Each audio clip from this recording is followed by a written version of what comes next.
Assalamualaikum warahmatullahi wabarakatuh. Halo Sobat PAI, welcome to the new podcast dengan nama Ruang Bicara Space to Talk. Nah, jadi kali ini merupakan sebuah proyek terbaru dari Himpunan Mahasiswa Pendidikan Agama Islam, yang dimana program ini adalah sebuah podcast untuk menginspirasi bagi sobat-sobat pendidikan agama Islam tentunya. Nah, jadi di sini kita akan sharing-sharing santai aja ya Mas, kita ngobrol santai tentang sebuah topik yaitu peran seorang guru menjadi seorang murabi, yang dimana itu kita melalui beberapa tantangan dan juga peluang. Selain itu, kita di sini tidak sendiri ya. Tentunya saya ditemani oleh seorang figur yang sangat menginspirasi bagi sobat PAI. Kenalin, beliau adalah Baik, terima kasihnya Mbak Nadine. Terima kasih Mbak Nadine dan juga kepada Ketua HMP dan jajarannya, terkhusus yang mengundang Mas Prafasta, Mas Daus, sama Mas Andika dan teman-teman yang lainnya. Dengan saya Mas Adi Azabul Kafi, mahasiswa PAI semester 5 Mbak sekarang. baik. Sebelumnya, jadi kita di sini tuh tadi akan membahas tentang apa Mas? Peran seorang guru menjadi seorang murabi, yang dimana itu menghadapi beberapa tantangan dan juga peluang. Benar-benar. Nah, di sini menurut Mas Kafi sendiri nih, apa sih Mas? Mungkin dari sobat PAI juga belum tahu ya, apa itu murabi atau apa makna kata dari murabi dan implementasinya. Menurut Mas Kafi bagaimana? Baik, terima kasih Mbak Nadine atas kesempatan yang diberikan. Memang penting untuk membahas segala sesuatu ya, kita perlu mendefinisikan terlebih dahulu Mbak ya. Kalau di dalam ilmu mantik ini menjadi faktor utama, menjadi pembahasan utama di dalam bab tasawurat namanya. Jadi sebelum kita diskusi lebih dalam, diskusi lebih panjang lebar, pembahasan definisi perlu kita samaratakan supaya diskusi kita lebih terarah Mbak. Nah, mengenai definisi murabi, setidaknya ada beberapa jenis definisi Mbak yang perlu kita ketahui bersama. Yang pertama, definisi secara lughatan, secara bahasa ya. Kemudian yang kedua, definisi secara istilahan. Kemudian ada juga definisi secara urf Mbak, itu definisi secara adat masyarakat. Nah, teruntuk definisi secara lughatan sendiri niku murabi dari akar kata robba yarubbu. Apa robba yarubbu itu? Yaitu bertambah ataupun memelihara, menjaga, merawat. Kemudian diambil dari isim fa'ilnya murabi. Jadi murabi adalah orang yang mendidik, orang yang merawat, dan juga orang yang menumbuh kembangkan seorang murid dari segi ilmu dan juga akhlaknya. Nah, biasanya tapi definisi murabi ini Mbak seringkali diartikan oleh masyarakat kita, masyarakat luas, yaitu sebagai seorang guru yang benar-benar mampu membimbing muridnya. Tidak hanya di dalam proses belajar mengajar saja Mbak, tapi lebih dari itu, lebih dari sekedar penjelasan guru seperti biasanya. Jadi secara biasanya itu orang yang mampu membimbing hati muridnya untuk mengenal kepada Allah Subhanahu wa taala. Jadi seperti itu, Mbak. Masya Allah. Jadi kesimpulannya itu Mas, seorang guru itu memiliki peran sebagai murabi. Itu tentunya guru itu tidak hanya mengajarkan materi yang hanya tentang pelajaran saja di kelas, namun juga Benar. guru itu membentuk sebuah karakter yang baik ya bagi siswanya. Benar sekali. Jadi gini Mas, kita kan lagi hidup di mana globalisasi itu perkembangannya sangat pesat. Teknologi di era digital ini juga sangat canggih. Nah, menurut Mas Kafi, apa aja sih Mas perbedaan dari zaman dahulu dengan zaman sekarang itu yang katanya itu ada degradasi moral. Nah, Benar-benar. degradasi moral. Menurut Mas Kafi itu bagaimana? Apa saja yang membuat perbedaan ini di era digital ini? Baik, memang benar apa yang dikatakan Mbak Nadine tadi, bahwasanya adanya arus globalisasi ini yang sangat cepat sekali Mbak ya. Perubahan teknologi yang sangat cepat tentunya ada sedikit pergeseran makna murabi. Tapi kalau kita membahas murabi, saya rasa ini terlalu tinggi Mbak. Karena lebih dari sekadar guru yang mengajarkan. Jadi mungkin kita tarik saja kepada bagaimana sih perbedaan guru saja Mbak ya. Iya. Nah, yang membedakan tentunya Mbak, yang pertama yang saya amati dari segi kualitasnya. Kualitas guru zaman sekarang, kualitas guru sama zaman yang lalu, yaitu dari segi kualitasnya. Mengapa rata-rata guru pada zaman dahulu ya, kita artikan juga para ulama juga masuk di dalam definisi guru, Mereka bisa dibilang polimat. Apa itu polimat? Yaitu menguasai berbagai fan keilmuan. Dari ilmu nahwunya, ilmu sorofnya, mantek, balaghah, akidah, fikih dan semuanya itu mereka sangat ahli di dalam bidangnya. Dan saya rasa ini menjadi koreksi kita semua, kita agak kurang di dalam kualitas pengetahuan agama kita, Mbak. Karena memang banyak berbagai faktor hal variabel yang mempengaruhi sehingga ada sedikit penurunan secara kualitas, meskipun tanpa menafikan ada guru-guru yang secara keilmuan sangat mumpuni. Sebut saja ada Gus Baha, ada Prof. Quraisy Shihab, itu idola saya juga. Nah, itu yang pertama dari segi kualitasnya. Kemudian saya rasa yang kedua dari segi sifatnya. Nah, sebenarnya secara sifat guru zaman dulu sama guru zaman sekarang niku memang tidak jauh berbeda, sama-sama penyayang, sama-sama mempunyai sifat kesabaran, sama-sama mempunyai sopan santun, ketawaduan. Tetapi ada satu hal yang membuat berbeda, yaitu guru zaman dahulu itu sangat menjaga, sangat menjunjung tinggi nilai-nilai zuhud, sangat menjunjung tinggi nilai-nilai warok, yaitu menjaga diri dari barang syubhat. Kalau kita belajar tasawuf itu lebih mendekatkan diri kepada Allah ya, Mas. Iya. Jadi kalau minum ini tidak diketahui siapa pemiliknya, para ulama itu sangat menjaga barang tersebut, tidak mau meminumnya. Jangankan hal-hal syubhat, ulama saja hal-hal perkara sunnah saja itu melakukannya seakan-akan seperti perkara wajib. Jadi qobliyah ba'diyah sangat dijaga sekali oleh guru-guru zaman dahulu, oleh para ulama terdahulu. Sangat menjunjung tinggi nilai zuhud, yaitu tidak mengejar duniawi, meletakkan dunia di tangannya, tidak menaruh kepada hatinya. Nah, ini menjadi tantangan kita semua. Karena apa? Karena banyak dari kita mulai bergeser niat kita sebagai guru. Kita menjadi guru, jangan sampai kita berniat untuk mengejar kemapanan, mencari istri yang soleh. Boleh mencari istri yang cantik. Nah, itu bahaya itu. Hanya mengejar untuk mendapatkan gaji saja, ataupun ingin menjadi kepala sekolah, ataupun ingin menjadi jabat-jabatan. Memang benar di dalam definisi hal tersebut, tetapi jangan sampai hal-hal materialistik, hal-hal keharta bendaan duniawi yang kita bawa untuk menjadi sifat guru kita. Karena hal ini bisa sangat memberikan pengaruh di dalam kualitas pengajaran kita, Mbak. Niat-niat ini. Karena saking pentingnya niat itu di dalam hadis Arba'in Nawawi sampai ditaruh di bab pertama. Innamal a'malu binniyat wa innamal likulli imri'in ma nawa, faman kanat hijratuhu ila Allahi wa rasuli fahijratuhu ila Allahi wa rasuli, wa man kanat hijratuhu ila dunya yusibuha aw imra'atin yankihuha fahijratuhu ila ma hajar ilaihi. Jadi niat ini perlu kita jaga sebentar. Kita perlu jaga dengan benar-benarnya supaya kita menjadi guru benar-benar untuk menghilangkan kebodohan. Kita menjadi guru benar-benar untuk membangkitkan kejayaan agama kita, Mbak. Seperti itu.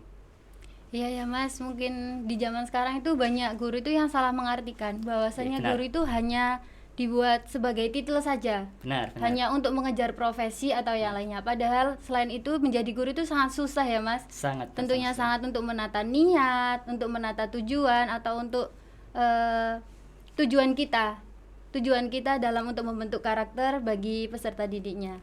Nah, menurut Mas Kavi nih, kan sangat sulit ya, Mas, untuk menerapkan murabbi di era yang seperti sekarang itu, yang dinamakan era globalisasi sangat berkembangnya sangat pesat dan di era yang instan.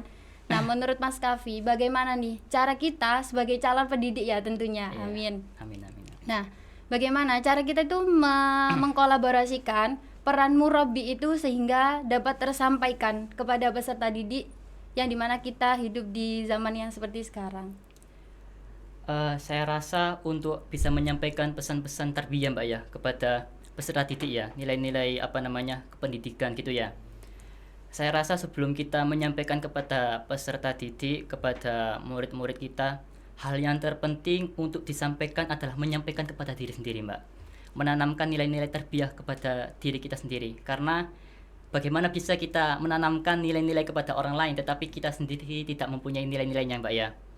Maka yang penting kita harus mengenali yang pertama peran kita sebagai guru, dan juga apa sih tugas-tugasnya, apa saja yang perlu diperhatikan, baik dari segi kualitas dan juga dari segi apa namanya, ya dari segi apa sifat dan lain sebagainya. Jadi kita tanamkan terlebih dahulu apa namanya nilai-nilai tarbiyah, baru kita sampaikan kepada teman-teman yang lain. Nah, untuk menanamkan nilai-nilai tarbiyah pendidikan kepada diri sendiri ini saya rasa tidak mudah, Mbak, karena memang sulitnya pendidikan. Karena disinilah peran pendidikan itu bukan apa namanya sekedar mencari harta, bukan sekedar mencari apa namanya dunia, tapi lebih dari itu mendidik anak bangsa. Makanya ada suatu makalah ya, kemajuan suatu peradaban itu sangat ditentukan oleh guru, oleh kualitas gurunya, oleh pendidikannya. Pendidikan yang maju, maka maju pula peradabannya.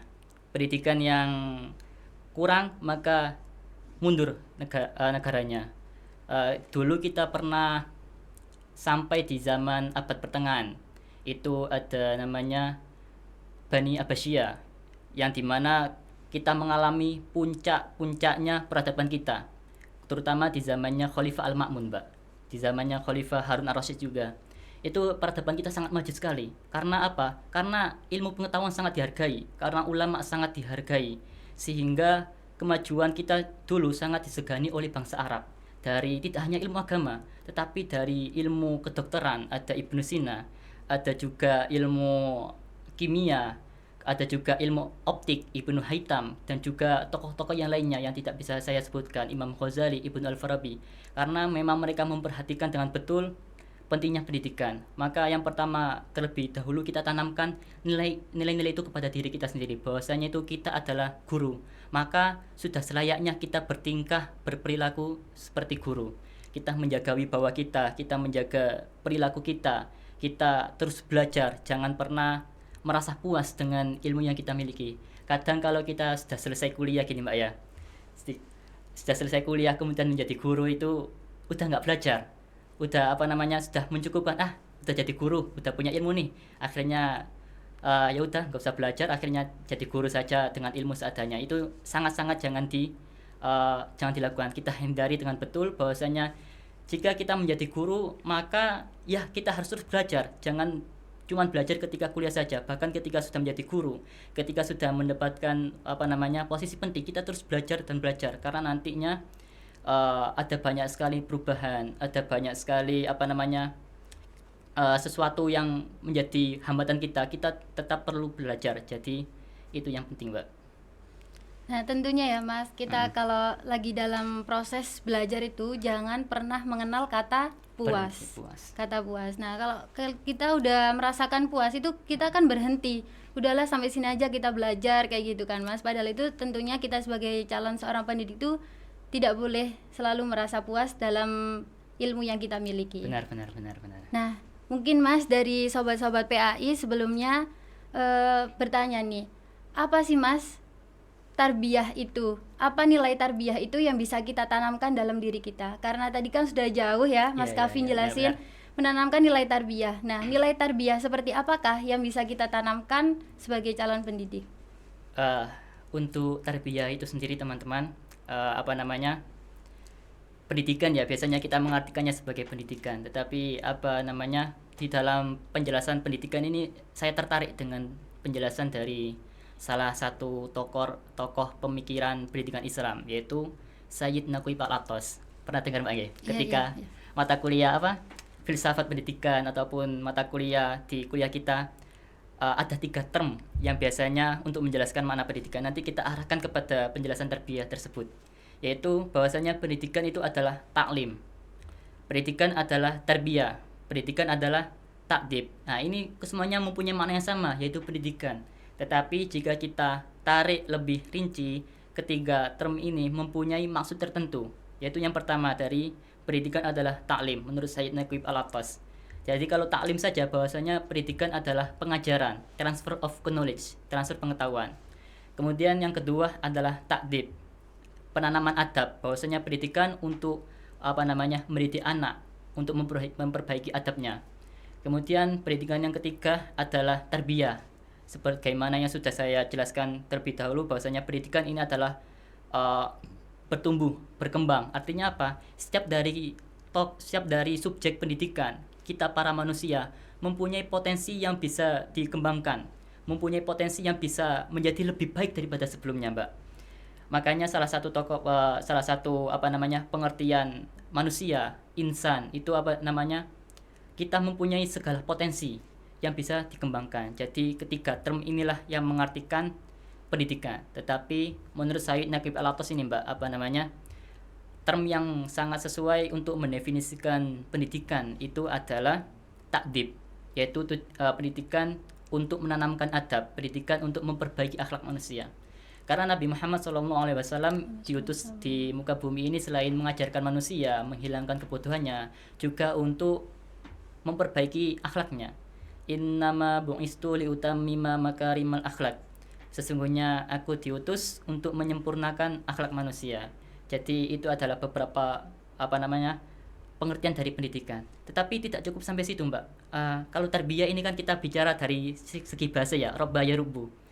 Nah, ini pentingnya nahwu, teman-teman. Saya sangat suka sekali menggali definisi dari nahwu karena apa namanya, saya termotivasi dengan ucapan guru saya itu bilang seperti ini. Semakin luas ilmu kita tentang nahwu, semakin dalam pengetahuan kita tentang nahwu shorof, kita bisa mengambil banyak makna, Mbak. Jadi bukan hanya makna dohirnya saja yang kita tarik, tapi ada juga makna-makna yang tersembunyi yang bisa kita ambil. Nah, jadi kita berbicara Robba Yarubu tadi, Tuhan kita ya, Allah, Mbak, itu juga didefinisikan sebagai Robbun, yaitu mempunyai akar kata yang sama dengan tarbiyah, Robba Yarubu. Alhamdulillahi Rabbil Alamin. Segala puji bagi Allah, Robbun, itu juga akar kata yang sama, Robba Yarubu. Jadi Tuhan, Allah mendidik alam semesta, merawat alam semesta, menjaga alam semesta. Makanya untuk menjelaskan term apa namanya Tuhan itu juga menggunakan term kata Robbun. Nah, tapi yang menjadi luar biasa adalah pengertian tarbiyah sama taklim, takdib itu mempunyai dari akar kata yang sama. Kalau di dalam ilmu shorof itu dari wazan sulasi mazid, fa'ala yufa'ilu, robba yarubbu, allama yu'allimu. Kemudian ad-dabayu ad-dibu dari wazan fa'ala yufa'ilu. Kalau kita belajar shorof itu ada salah satu faedah, ada salah satu kegunaan mengapa fa'ala yufa'il itu. Salah satunya adalah lidalalati ala taksir. Apa itu? Bahwasanya suatu proses pendidikan, tarbiyah, taklim, takdib itu tidak cukup untuk dilakukan sekali, Mbak. Jadi harus kita lakukan secara terus-menerus agar nilai-nilai di dalam pendidikan, tarbiyahnya, taklimnya, pengajarannya, takdibnya, penanaman adabnya bisa sampai kepada kita. Tidak cukup untuk sekali belajar saja, tapi untuk terus-menerus sampai akhir hayat. Seperti itu, Mbak. Makanya pentingnya dari murojaah itu ya Mas ya, mungkin pentingnya benar. dari murojaah dan konsistensi kita saat pembelajaran itu.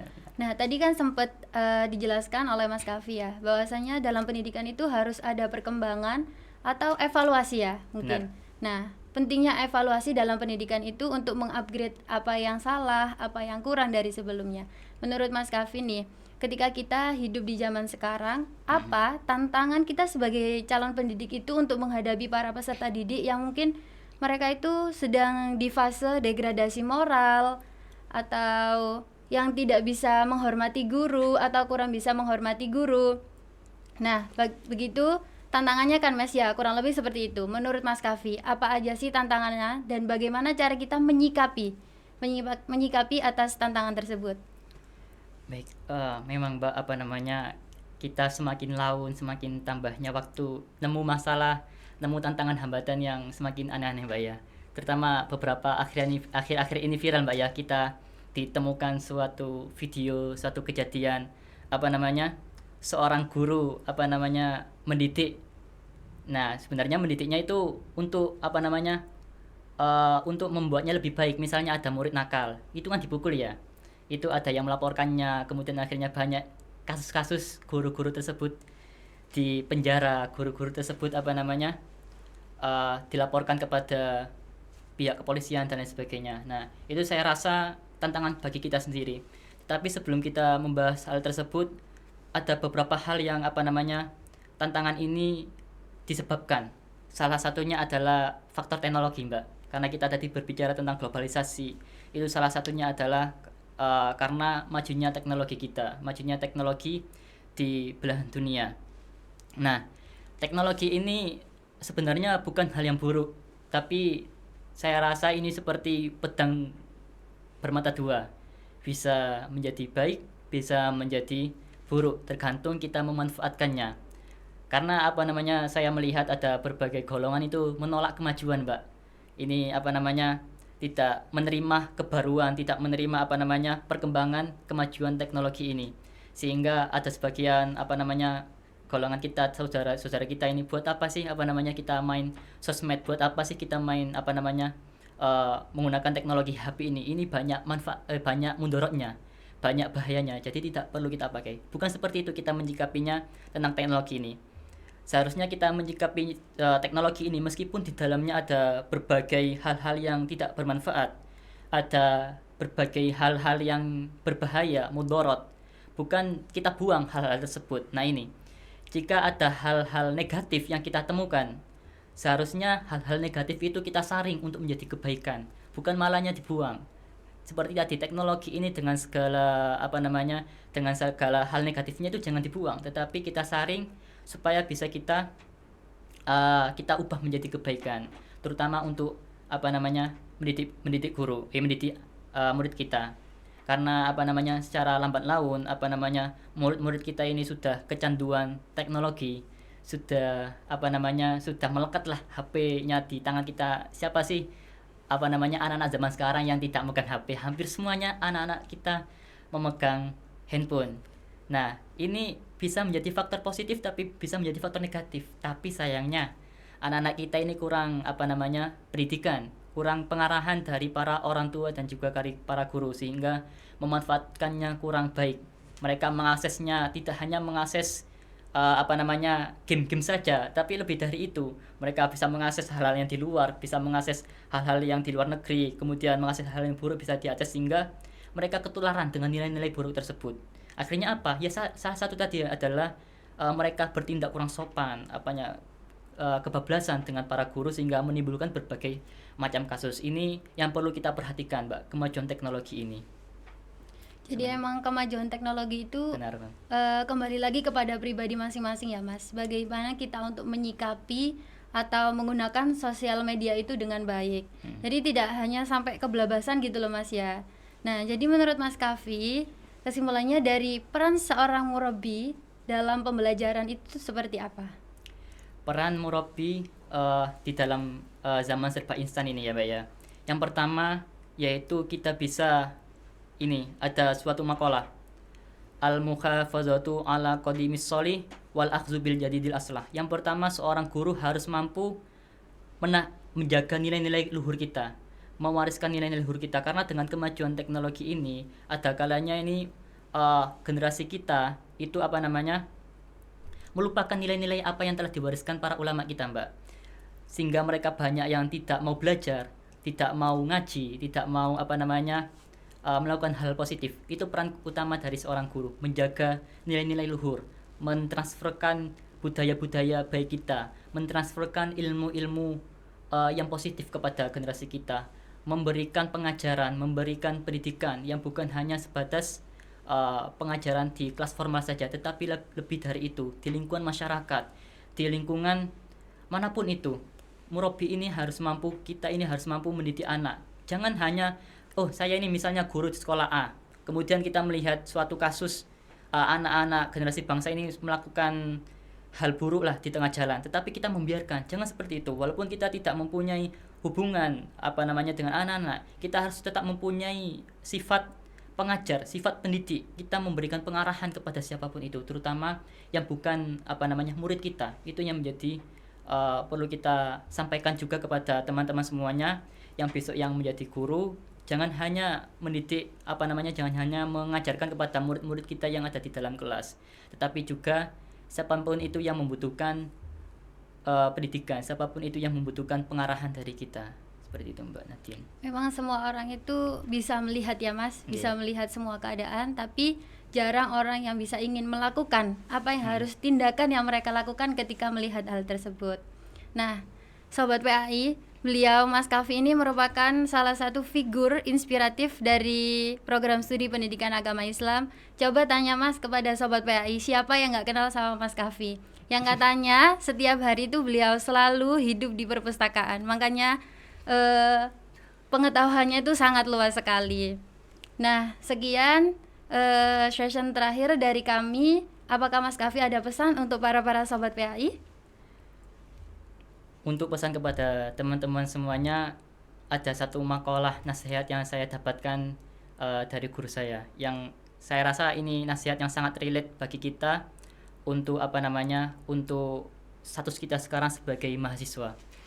Nasihat ini juga dari Syekh Yusri Jabri, salah satu masyayikh dari Al-Azhar. Bunyinya seperti ini: Ahsin fima aqamakallahu fik, yaitu maksimalkanlah, perbagusilah pada apa yang Allah tempatkan untukmu. Sekarang kita ditempatkan sebagai mahasiswa di UIN Sunan Ampel, kita ditempatkan sebagai mahasiswa PAI, kita ditempatkan sebagai calon guru, calon pendidik. Maka maka kita maksimalkanlah peran kita, maka perbagusilah tugas kita. Karena apa? Jangan jangan kita tergoda dengan hal-hal yang lain. Kita maksimalkan peran kita sekarang.